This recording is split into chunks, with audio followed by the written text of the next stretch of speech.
Hi guys, welcome back to my YouTube channel. This is Anshika, and if you're new to this channel, make sure to subscribe this channel and hit the bell icon so you'll be notified every time I'm on YouTube.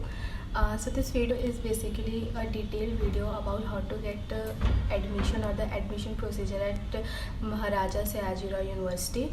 So without wasting time, let's get into the video. So let's start. First of all, what is the admission procedure? Okay.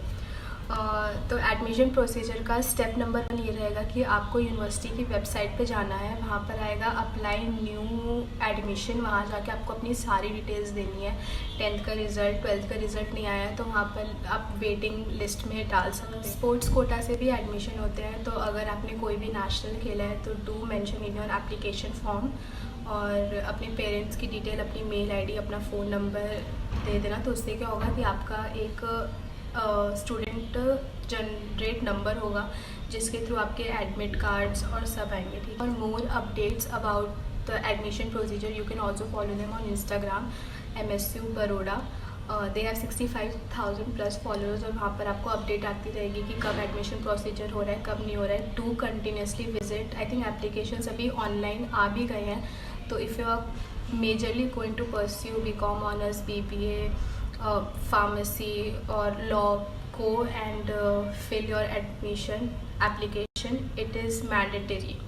Now courses available in the university. So Maharaja Sayajirao university एक public university है, उसके अंदर बहुत सारे courses available है। भले वो मराठी का कोर्स हो, संस्कृत का कोर्स हो, फाइन आर्ट्स का कोर्स हो, या फिर परफॉर्मिंग आर्ट्स हो, या फिर टेक्नोलॉजी हो, कॉमर्स हो, लॉ हो, हर चीज़ का कोर्स अवेलेबल है।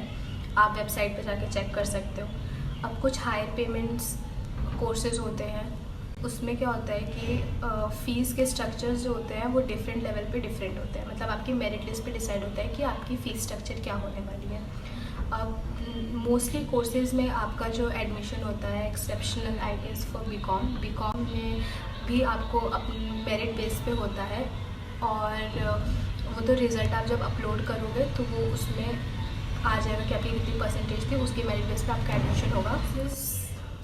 सो कोर्सेज जिनकी मुझे नॉलेज है as BCom honours, BBA and law, उसके अंदर कुछ पर्टिकुलर सीट्स होती हैं 240 which varies from 180 to 240 seats.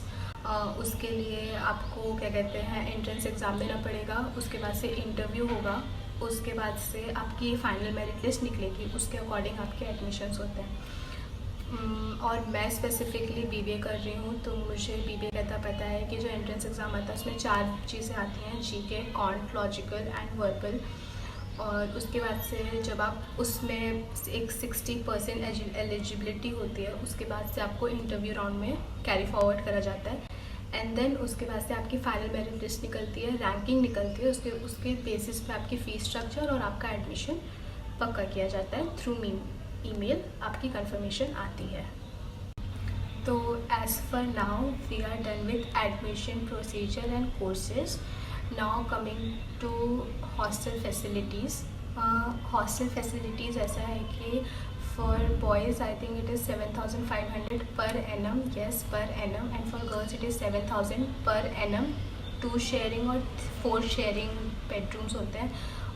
Honestly hostels clean होते हैं, कॉमन वॉशरूम एरिया होता है, फूड आपको चीप अवेलेबल मिलेगा, बट हॉस्टल में जाने के लिए भी आपको अलग से फॉर्म भरना पड़ता है, एंड हॉस्टल में सबकी अवेलेबिलिटी नहीं हो पाती, स्पेशली अगर आप बैचलर डिग्री करते हो। बहुत सिलेक्टेड लोगों को रूम्स अवेल हो पाते हैं हॉस्टल में, हॉस्टल्स अवेल नहीं हो पाते हैं।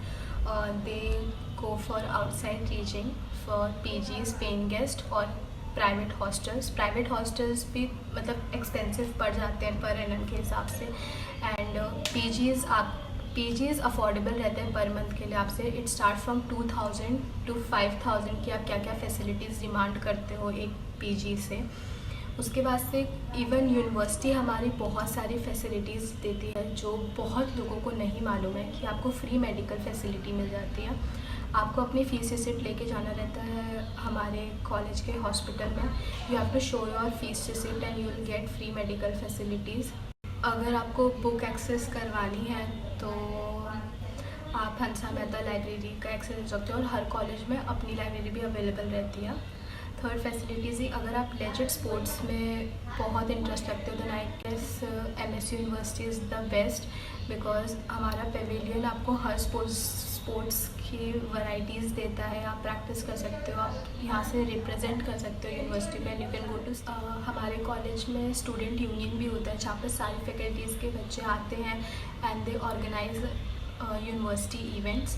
ऑल्सो यहाँ पर NCC और भी जो क्लब्स होते हैं उनका भी सारी फैसिलिटीज़ अवेलेबल हैं। So towards we come to an end, the things I have covered is admission procedure, hostel facilities, fee structure, courses, and if you have any query you can comment down below. मेरा expertise of area BCom honours law and BBA है, because I am from faculty of commerce. So मुझे जितना पता था मैंने बता दिया, और for all information you can follow them on Instagram MSU Baroda, and if you have to apply in the university, first step for the first step is to register yourself through website MSU Baroda। लिख दो Google पे, first website आ जाएगी। Make sure you register yourself. So this video comes to an end. If you're new to this channel, make sure you subscribe this channel and hit the bell icon, and also you can suggest me what videos you want, and bye, see ya, bye.